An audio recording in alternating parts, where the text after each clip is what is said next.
Lama nih Bang Ber datang nih. Bisa ngerembet nih. Warga panik saat menyaksikan api membakar lantai 2 sebuah warteg di kawasan Serdang Kemayoran, Jakarta Pusat siang tadi. Kencangnya tiupan angin membuat api cepat membesar, membakar bangunan 2 lantai tersebut. Diduga kebakaran diakibatkan hubungan arus pendek listrik. Berasal dari mana? Awal mulanya dari lampu listrik turun kan? Cara kan taikin lagi, turun lagi. Dua kita kan tolokan dulu ambil semua dari kulkas juga bentuk semua, kan?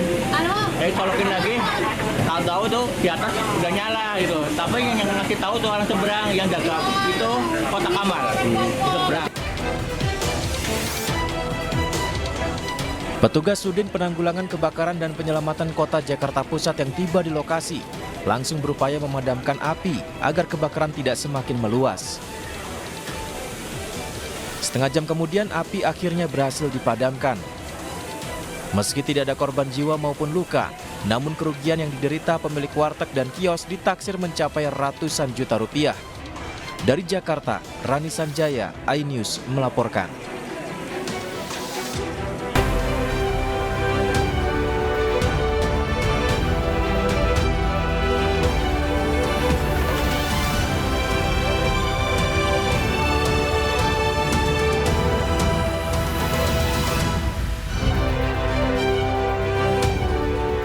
Meski jadi tersangka kasus pemerasan, Firly Bahuri masih aktif sebagai Ketua KPK.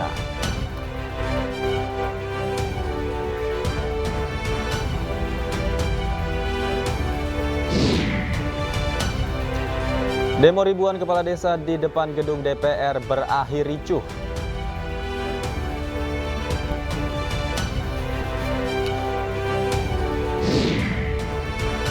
Israel masih membombardir Gaza di tengah kesepakatan gencatan senjata.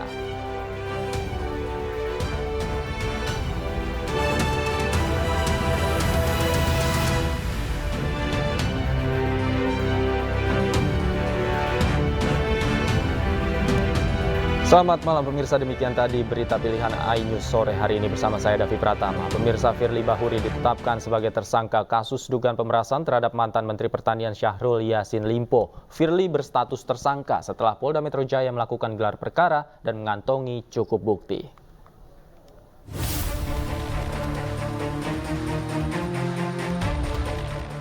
Polda Metro Jaya akhirnya menetapkan Firly Bahuri sebagai tersangka kasus dugaan pemerasan dan gratifikasi terhadap mantan Menteri Pertanian Syahrul Yassin Limpo.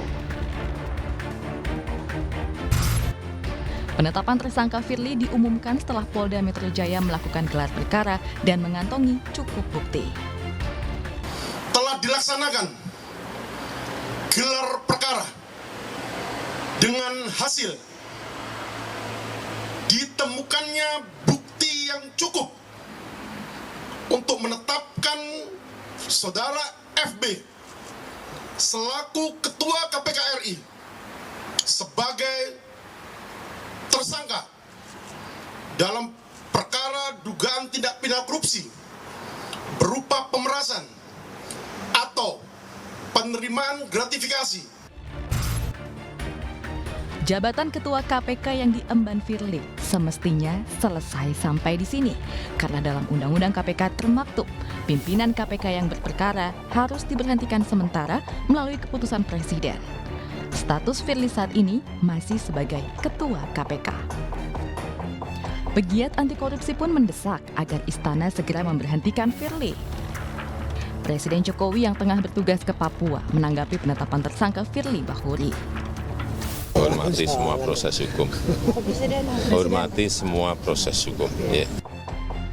Belum sepekan, Firly Bahuri menyampaikan pembelaan diri membantah tuduhan menerima pundi-pundi 1 miliar dolar Singapura. Dengan percaya diri, Firly menyebut situasi yang dihadapinya merupakan serangan balik dari koruptor. Saya ingin sampaikan kepada rekan-rekan semua dan segenap anak bangsa yang saya hormati. Ini adalah season. Saya menganggap bahwa koruptor melakukan perlawanan dan serangan balik kepada KPK, kepada para pihak yang melakukan pemberantasan korupsi. yang pernah saya sampaikan dan tentulah kita kenal dengan sebutan when the corruptor strike back. Walaupun demikian, KPK tidak akan pernah lelah dan menyerah dalam rangka membersihkan negeri ini dari praktek-praktek korupsi. Tidak terima dengan penetapan tersangka, Firly melawan.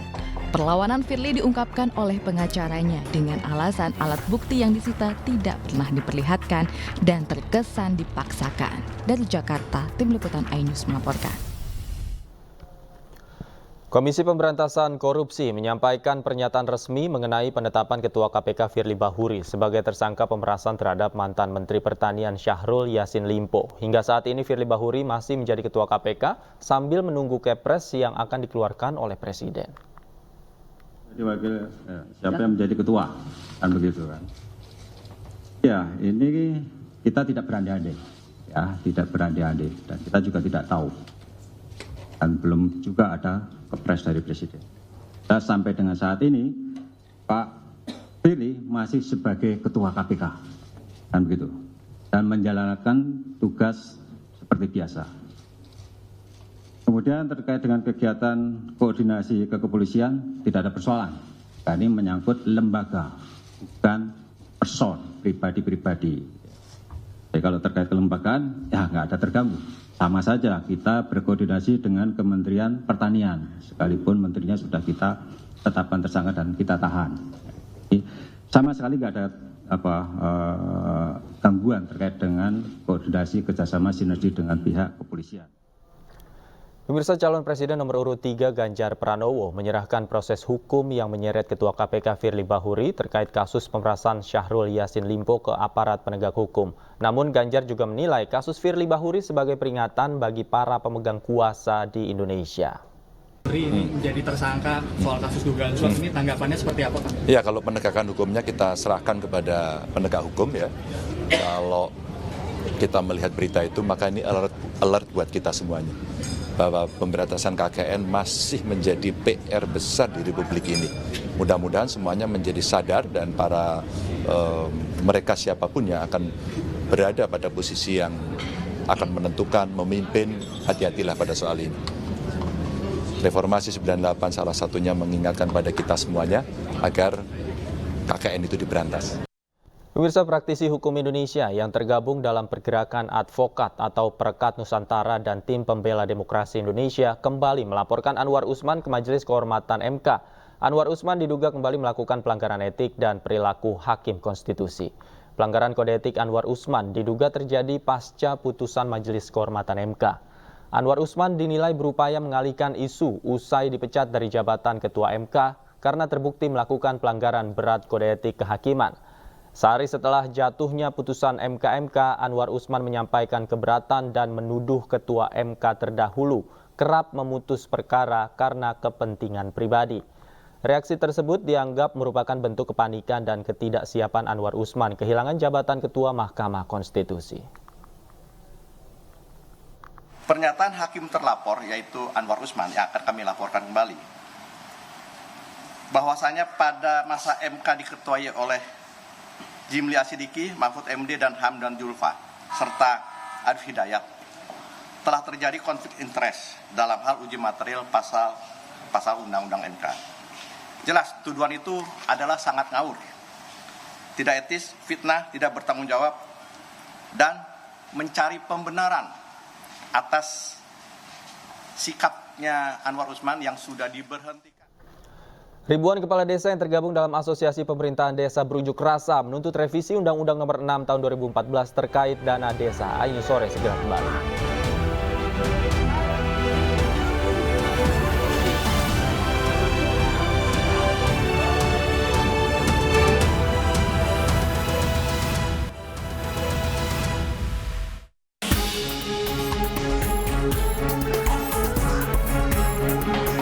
Aksi saling lempar antara petugas dan massa pengunjuk rasa terjadi saat demonstrasi di depan gedung DPR Jakarta.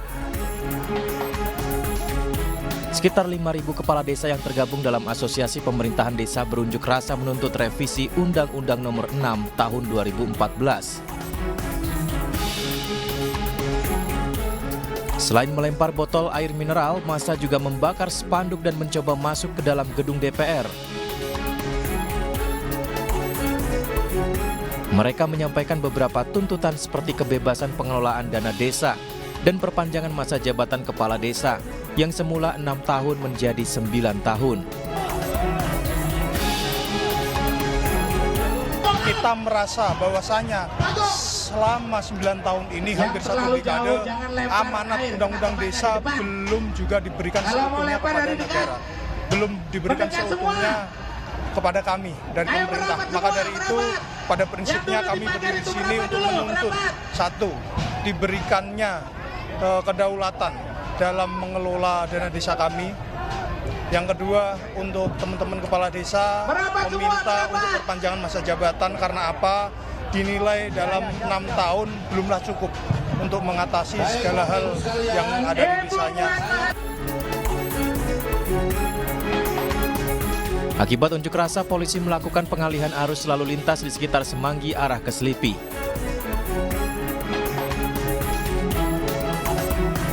Dari Jakarta, Elsa Casey, Sadu Budi Santoso, iNews melaporkan.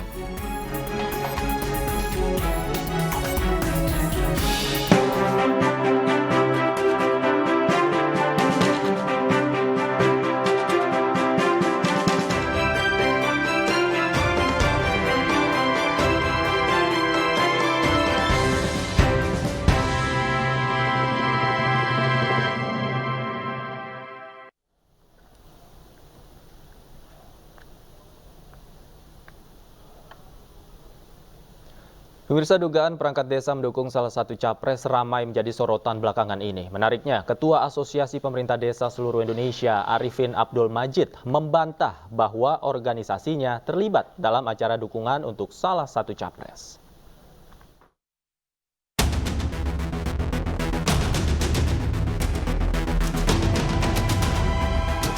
Acara silaturahmi nasional perangkat desa yang dihadiri oleh Prabowo Gibran berbuntut panjang. Tim pemenangan nasional Ganjar Mahfud mencium aroma pelanggaran pada acara yang digelar pada 19 November yang lalu. Timbul beberapa pertanyaan. Salah satunya, mengapa di tanda pengenal peserta bertuliskan Desa Bersatu, Deklarasi Nasional mendukung Prabowo Gibran? Tanda pengenalnya seperti ini. Ya.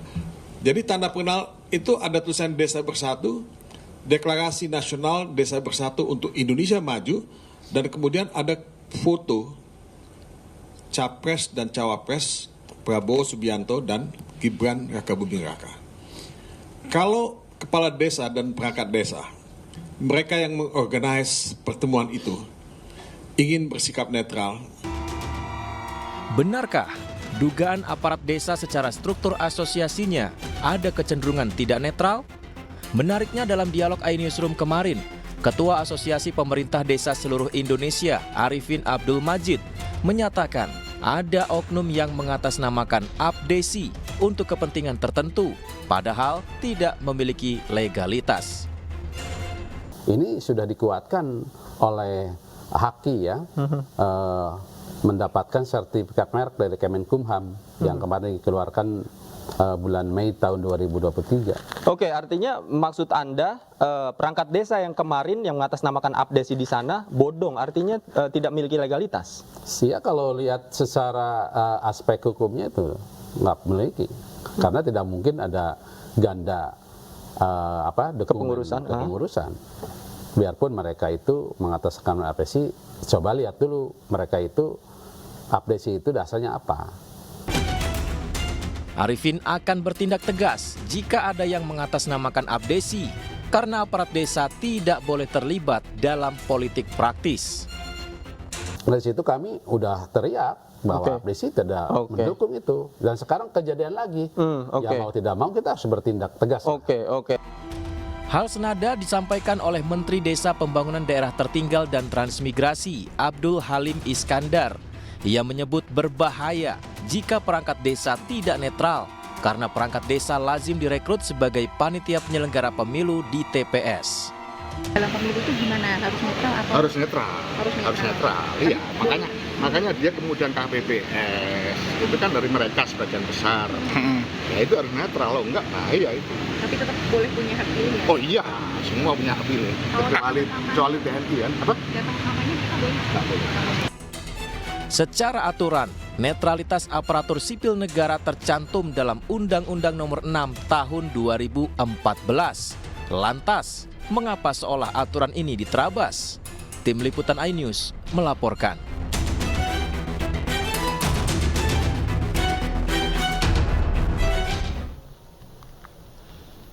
Dan untuk membahas lengkapnya sudah bergabung bersama kami di studio Ketua Perhimpunan Bantuan Hukum Indonesia, Bang Julius Ibrani. Selamat malam, Bang Julius. Selamat malam, David. Terima kasih. Bang, kita tadi sebelum ini melihat materi bahwa perangkat desa dimobilisasi begitu besar untuk mendukung salah satu pasangan calon. Betul. Tanggapan Anda? Ya, yang pasti ini mempertegas salah satu bentuk intervensi yang bisa memperkuat dugaan kecurangan pemilu. Oke. Kenapa? Karena menggunakan struktur negara untuk mendukung salah satu paslon yang menjadi kontestan capres-cawapres nanti. Dan ini juga memperburuk situasi pemilu yang menyebabkan kita nggak percaya lagi ke pemilu ini seolah-olah memang sudah direkayasa dan ditujukan hanya untuk satu paslon tertentu. Karena ada struktur negara di situ. Desa itu struktur negara. Kalau atas nama pribadi tidak ada masalah sama sekali. Tapi ketika menyebut nama desa, lalu dalam pembukaannya saya mencatat betul itu, MC mengatakan bahwa untuk memberikan dukungan kepada Bapak Prabowo Subianto dan juga Mas Gibran di situ. Itu tegas salah satu bentuk dukungan. Saya pikir ini sudah memperkeruh situasi pemilu kita, tidak lagi menjadi adil. Oke, walaupun kemarin katanya di situ tidak ada secara eksplisit mendukung atau deklarasi dukungan dalam acara itu, sudah dibantah oleh kubunya. Iya, jadi begini, kita jangan terpaku pada sebuah makna gramatikal saja gitu. Masyarakat sudah pintar, masyarakat sudah cerdas gitu. Kita sudah melihat bahwa tidak perlu perangkat desa yang mengatakan itu, tetapi ketika MC mewakili bahwa kita hadir di sini dengan niat baik, gitu, saya catat betul. Ya, pada hari ini mereka hadir dengan tujuan yang baik, niat yang mulia untuk menyatukan visi dan misi. Dan juga semangat semuanya dan juga dukungan. Oke. Nah, kalau memang itu tidak benar, saya pikir seluruh perangkat desa, panitia harus memanggil MC-nya kemudian meralat-ralat. Ini bukan dukungan. Ini hanya diskusi aspirasi seperti diskusi yang dibuat misalnya Mbak Nana Najwa Shihab di kampus, kampus Muhammadiyah, lalu kampus di Makassar, di FISIP UI dan segala macamnya, harusnya seperti dan itu. Dan dihadiri semua paslon ya? Oh tentu dihadiri seluruh paslon, diundang secara terbuka gitu. Kampus-kampus ini kampus negeri juga Mas, gitu loh. Jadi bukan kampus tanda kutip negeri ini kan, kampus negeri kan representasi pemerintah juga di situ, milik negara di situ. Jadi kenapa menjadi netral? Karena satu, dia tidak memberikan deklarasi dukungan satu atau dua paslon tertentu, itu yang pertama. Yang kedua, dia mengundang paslon-paslon yang lain untuk membicarakan satu program, visi misi dan yang lain.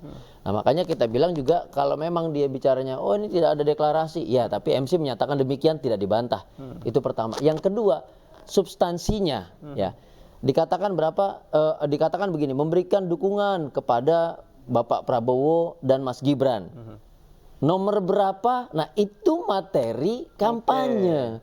Karena disebutkan nomor berapa lalu dijawab 2. Ini jelas gitu. Ini kita nggak bisa ngeles lagi, kita nggak bisa berdalih lagi. Ada penyebutan nomor urut di sana. Jelas nomor 2 itu yang dimaksudkan. Makanya saya bilang tadi, Davi, masyarakat tidak bodoh lah. Masyarakat bisa menilai, masyarakat bisa menyimpulkan dengan tegas ketika disebut nama ini paslon yang sudah diumumkan secara resmi oleh KPU. Pertama itu.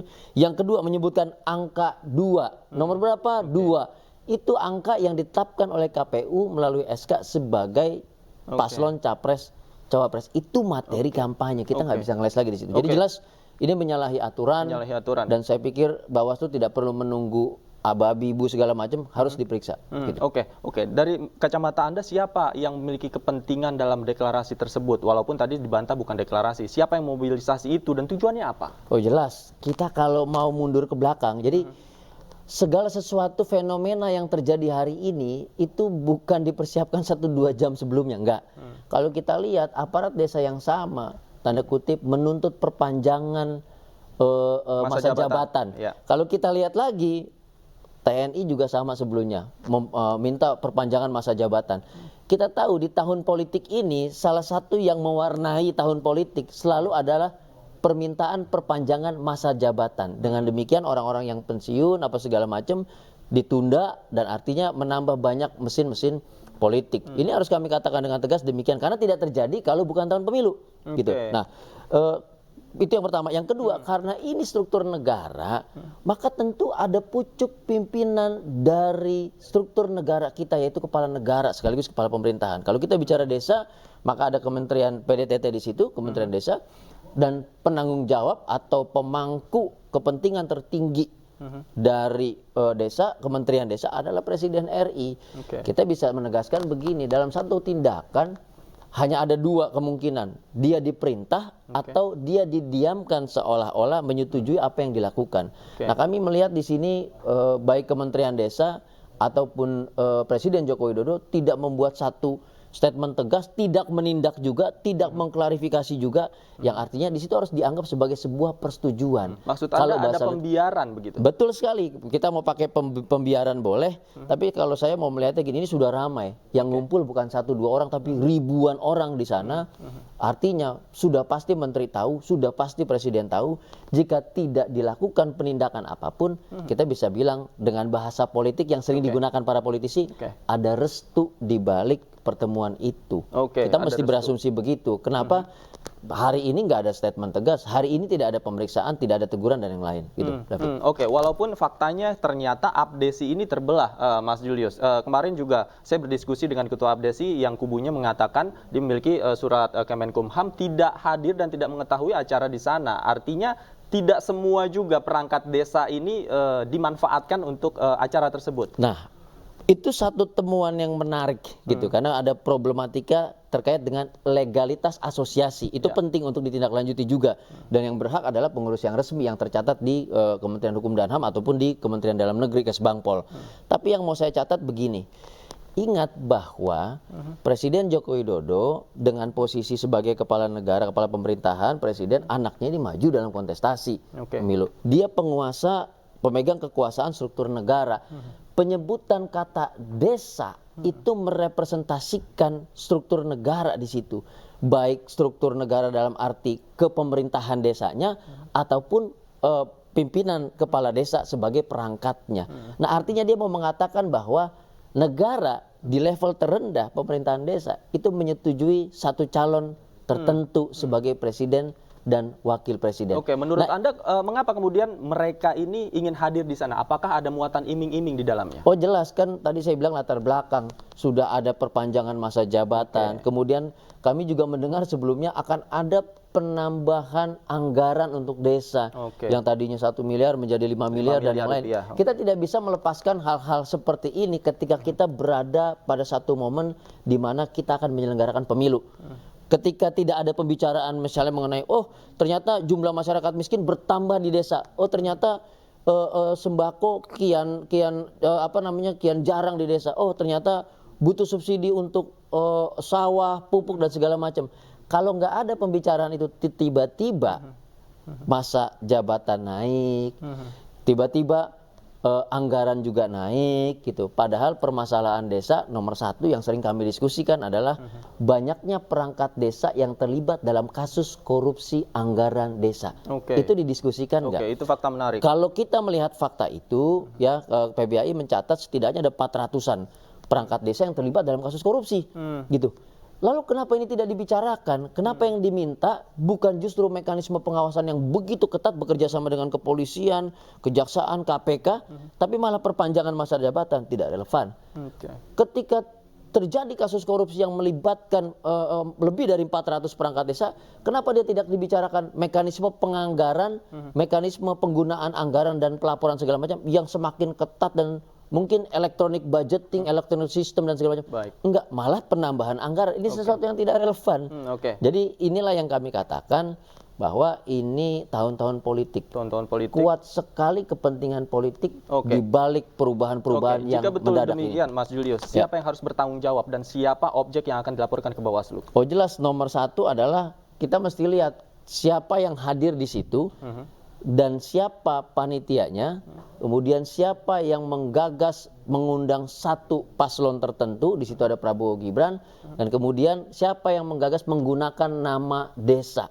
Ini pemerintahan, ini milik rakyat, milik publik, tidak boleh dikooptasi, dibajak oleh kepentingan politik tertentu dengan mengatasnamakan keseluruhan desa, ada warga desa juga di situ.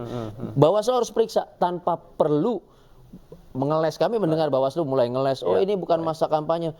Davi, ini bukan Bawaskam. Kalau Bawaskam, Badan Pengawas Kampanye, boleh dia cuma ngomongin kampanye doang. Ini Bawaslu yang dalam ketentuan undang-undang, dia bertanggung jawab pencegahan dan penindakan.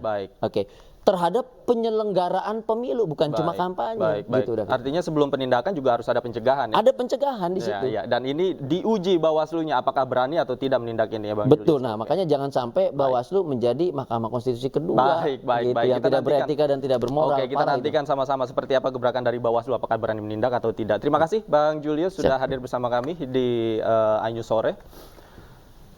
Pemirsa, kawan Ganjar Mahfud 96 menggelar mimbar demokrasi dengan seruan kembalikan reformasi dan tolak kembalinya Orde Baru. Hal itu dilakukan untuk mengedukasi rakyat sadar dan menolak korupsi, kolusi dan nepotisme agar pemilu dapat berjalan dengan jujur dan adil.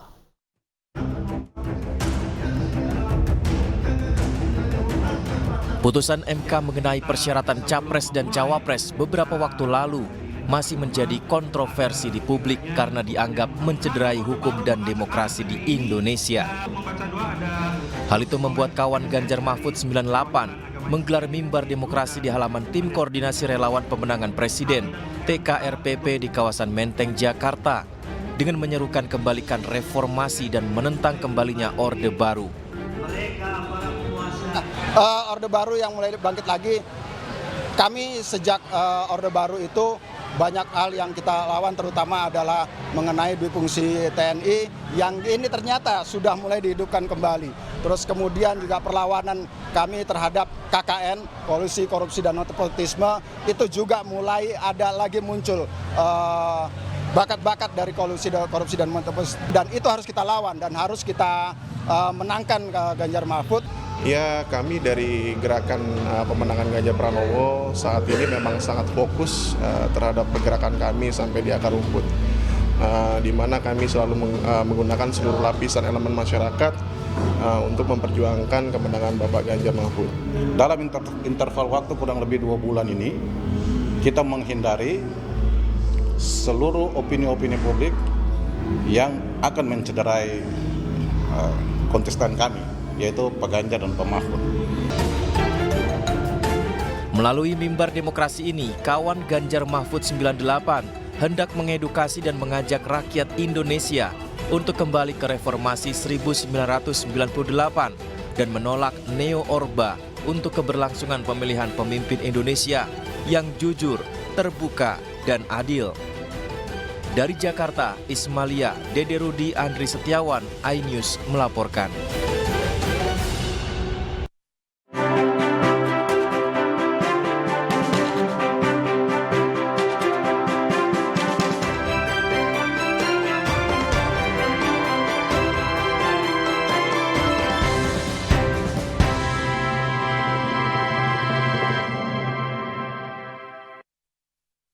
Acara ini dipersembahkan oleh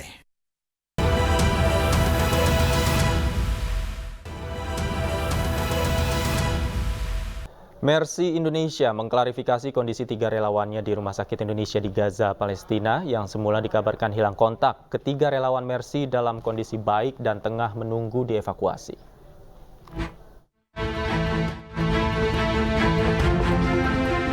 Mercy Indonesia mengklarifikasi kondisi 3 relawannya di Rumah Sakit Indonesia di Gaza, Palestina. Semula ketiga relawan Mercy, yakni Fikri Rofil Haq, Reza Aldila, dan Farid Zanzabil Al-Ayubi, dikabarkan hilang kontak. Mercy telah berhasil menghubungi ketiga relawannya dan memastikan kondisi ketiganya baik. Saat ini 3 relawan Mercy asal Indonesia tersebut masih menunggu dijemput oleh pihak yang akan mengevakuasi mereka. Ketua Mercy berharap selama menunggu proses evakuasi tidak ada serangan dari tentara Israel. Klarifikasi bahwa sekitar jam 6 kurang ya, atau jam 5:30, kami mendapatkan kontak dari sumber kami dan kami juga langsung bisa berkomunikasi dengan salah seorang relawan yaitu Saudara Reza, dan kami menanyakan informasi mereka dan kami sempat berbicara dengan mereka, dan Reza mengatakan bahwa sekarang mereka bertiga ada di RSI Gaza, ya, di Beit Lahia, dalam kondisi yang sehat dan selamat, dan sekarang lagi menunggu proses evakuasi ke selatan. Sebelumnya 3 relawan Indonesia sempat dikabarkan hilang di Gaza, dilaporkan telah dapat dihubungi kembali dan dalam proses evakuasi ke Gaza Selatan. Hal ini disampaikan juru bicara Kemenlu, lalu Muhammad Iqbal. Diketahui bahwa informasi penangkapan relawan Mercy oleh tentara Israel tidak benar. Disebutkan bahwa Kemenlu sudah melakukan verifikasi ke sumbernya di Gaza dan baru saja mendapatkan informasi bahwa ketiga WNI tersebut seluruhnya masih berada di rumah sakit Indonesia di Gaza. Jadi tidak ada penangkapan oleh IDF di Gaza.